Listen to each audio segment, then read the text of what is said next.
294억 달러. 이게 사우디 아람코가 세웠던 자본시장 역사상 최대 규모의 기업 공개, 그러니까 IPO 기록이거든요. 그런데 2026년 우주 한가운데서 이 어마어마한 기록을 진짜 가볍게 뛰어넘을 거대한 폭풍이 몰려오고 있습니다. 네, 바로 스페이스X죠. 맞아요. 목표 기업 가치가 최대 2조 달러, 자금 조달 규모만 막 750억 달러에 달한다고 하잖아요.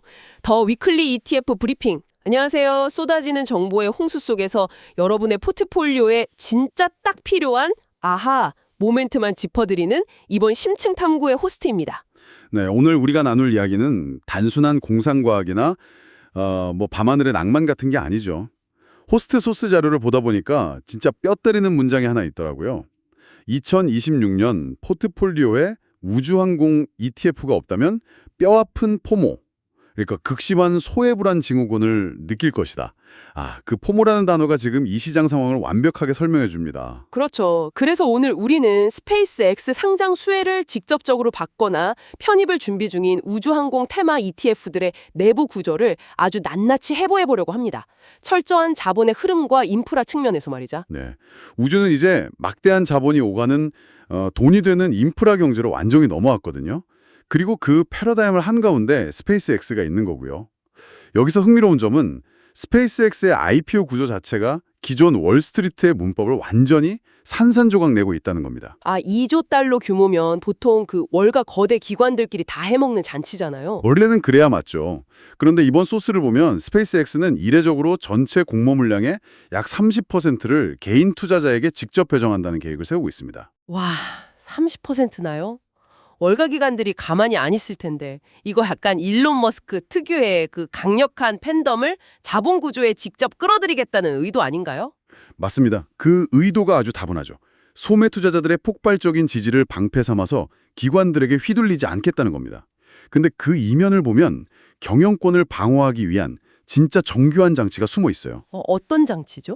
일론 머스크는 약 42%의 지분만으로도 무려 79%에 달하는 의결권을 행사할 수 있는 차등 의결권, 그러니까 듀얼 클래스 쉐어 구조를 채택했습니다. 자, 이걸 좀 풀어볼게요. 그러니까 지분은 절반도 안 되는데 의자 결정권은 80% 가까이 쥐고 있다. 이건 결국 투자자들한테 회사가 버는 돈은 나눠주겠지만 화성 가는 로켓 운전대는 무조건 내가 잡는다. 이거잖아요. 정확한 표현입니다. 우주산업은 본질적으로 수십 년을 내다봐야 하는 초장기 프로젝트거든요.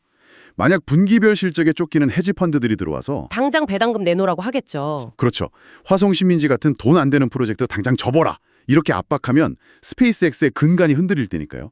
그래서 소유권과 경영권을 철저히 분리한 겁니다. 철학은 알겠어요. 근데 진짜 문제는 지금 2026년 6월 상장일이 오기도 전부터 시장이 약간 미쳐 돌아가고 있다는 거거든요. 아직 비상장 상태인데 사람들이 어떻게든 발을 담그겠다고 폐쇄형 펀드에 막 돈을 싸들고 가잖아요. 그 DXYZ 펀드요. 네, 데스티니 테크 100펀드죠. 맞아요.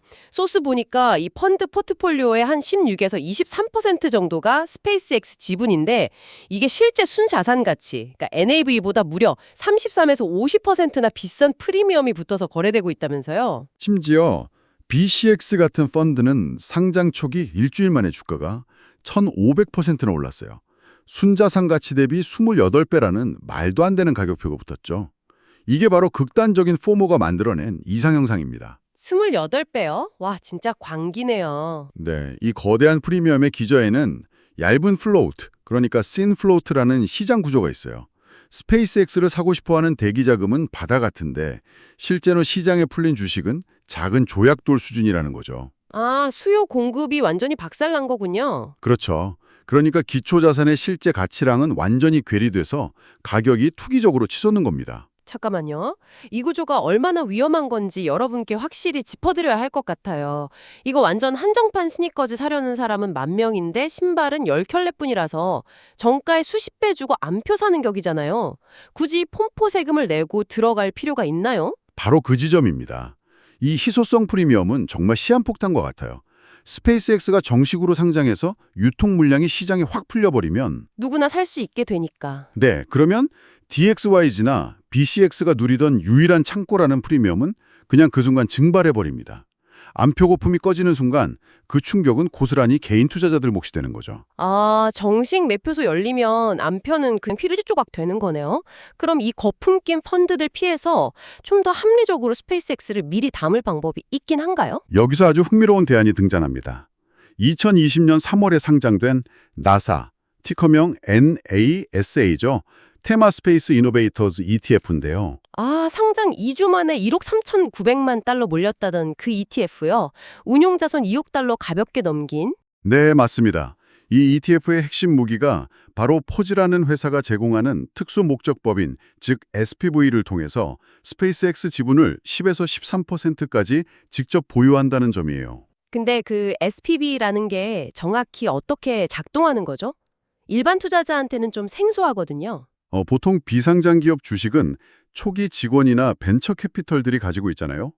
찰스 슈왑의 자회사인 포지가 이 비상장 주식들을 모아서 특정 자산만 담는 페이퍼 컴퍼니 같은 SPV를 설립합니다. 아, 펀드 안에 또 작은 바구니를 만드는 거네요. 네, 나사 ETF는 기관 자격으로 이 바구니에 참여해서 지분을 확보하고 그걸 다시 ETF라는 그릇에 담아서 일반 투자자에게 주식처럼 파는 거죠.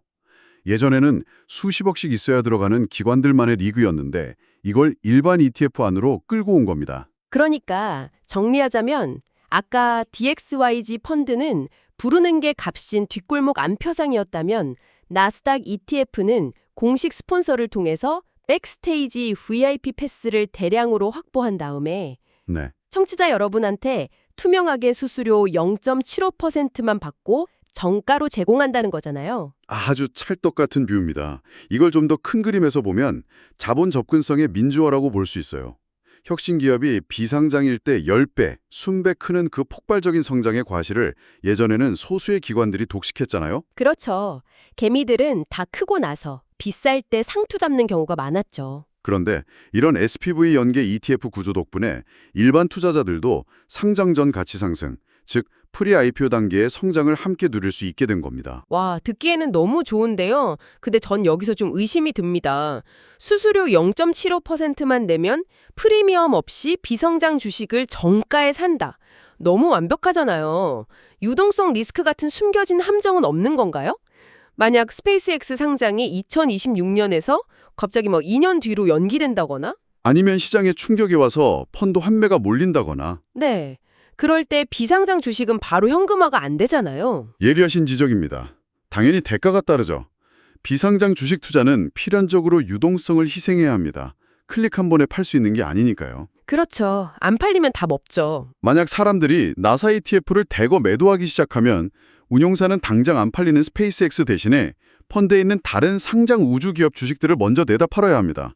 이 과정에서 포트폴리오 비중이 심각하게 왜곡되거나 최악의 경우 펀드 순자산 가치가 흔들릴 수 있죠. 아, 결국 비유동성 리스크 자체를 완전히 지워버린 건 아니네요. 청취자분들도 이 부분은 꼭 명심하셔야겠습니다. 공짜 점심은 없다는 거. 자, 그럼 시선을 좀 돌려서 태평양 건너 한국 시장으로 가볼까요? 네, 한국 시장도 아주 흥미롭죠. 소스 자료 보니까 한국 우주항공 ETF들은 미국이랑 결이 되게 다르더라고요. KODX 미국 우주항공, 타이거 K방산 우주 이런 식으로 순수 우주 기업만 담는 게 아니라 꼭 방산이나 도심항공교통, 그 UAM을 섞어놨어요. 이게 왜 그런 건가요? 이건 전 세계적인 상장 우주기업 풀 자체가 가진 현실적인 한계 때문입니다. 스페이스X나 블루오리진 같은 진짜 배기 거인들은 다 비상장이잖아요. 아, 상장된 애들만 모으면 덩치가 너무 작군요. 네, 시가총액도 작고 재무구조도 취약해서 변동성이 너무 큽니다. 그래서 한국 운용사들은 펀드의 생존과 수익성을 둘 다 잡으려고 기술적 뿌리가 비슷한 타산업을 섞는 전략을 택한 겁니다. 그럼 하필 왜 방산이랑 UAM이냐? 이걸 좀 짚어봐야겠네요. 제 생각에 이건 먼 바다로 나가는 탐험선 같아요. 배가 안 뒤집히려면 밑바닥에 무거운 밸러스트를 채워야 하는데 그 정부 예산으로 꾸준히 현금 버는 KAI나 한화 같은 방산 기업들이 중심을 딱 잡아주는 거죠. 맞습니다.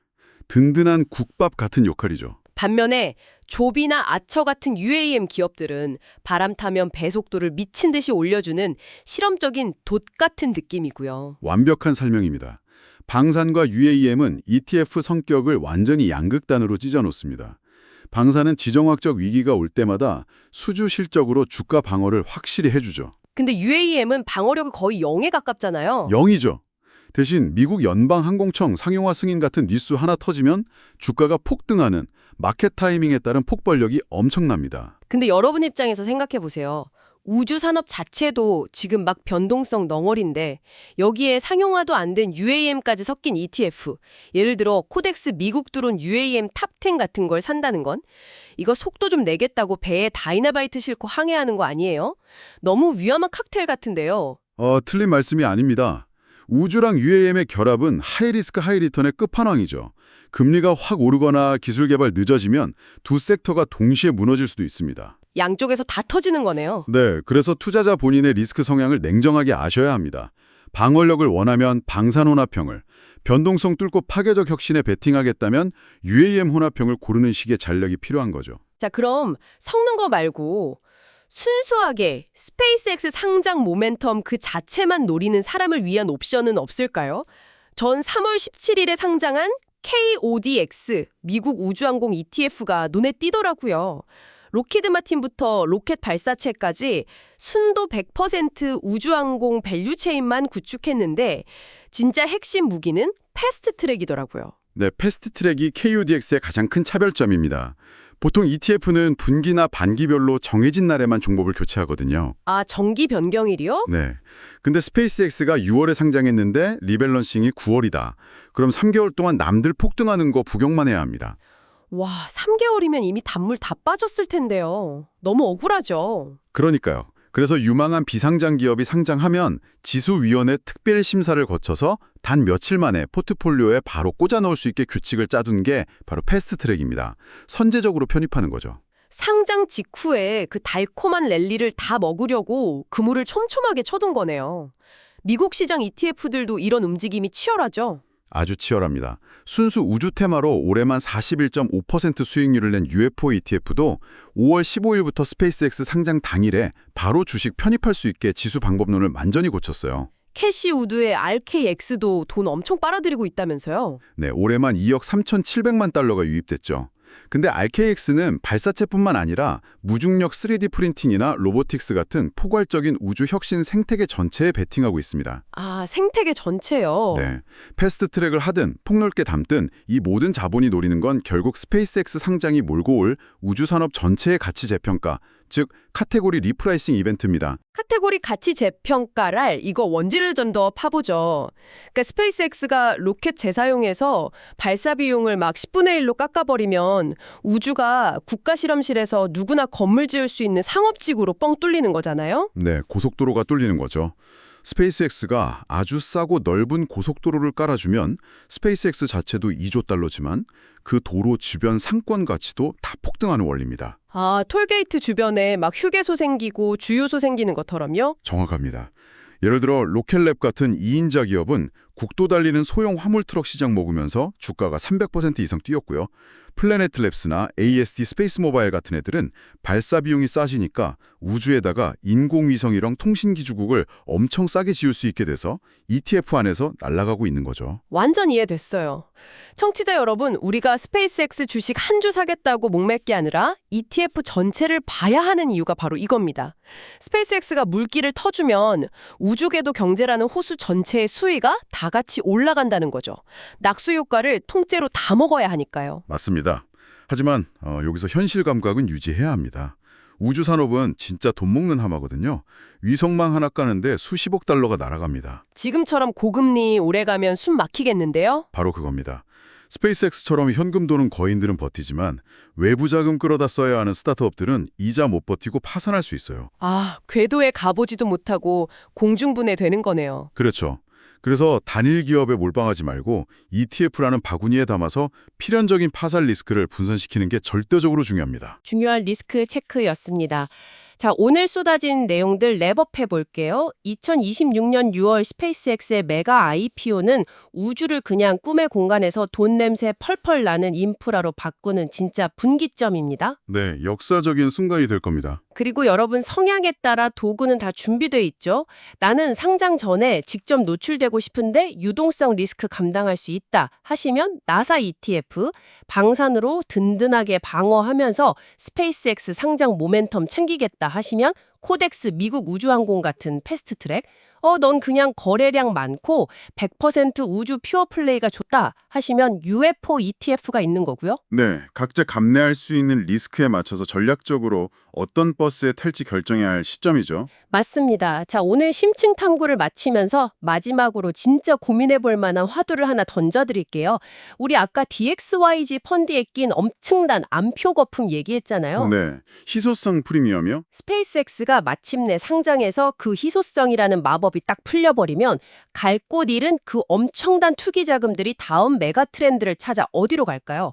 소스에 아주 살짝 진짜 스치듯 언급된 게 있었는데 인공지능이 뿜어내는 열기와 전력 소모 감당하려고 아예 영하의 온도에 태양광 무한한 우주 공간에 서버를 짓겠다는 아이디어. 바로 궤도상의 데이터 센터 말입니다. 아, 오비탈 데이터 센터. 지구 한계에 벗어나서 우주를 AI 인프라로 쓴다는 발상인데 자본 입장에선 이거야말로 다음 단계의 희소성을 만들 완벽한 개척지죠. 맞습니다.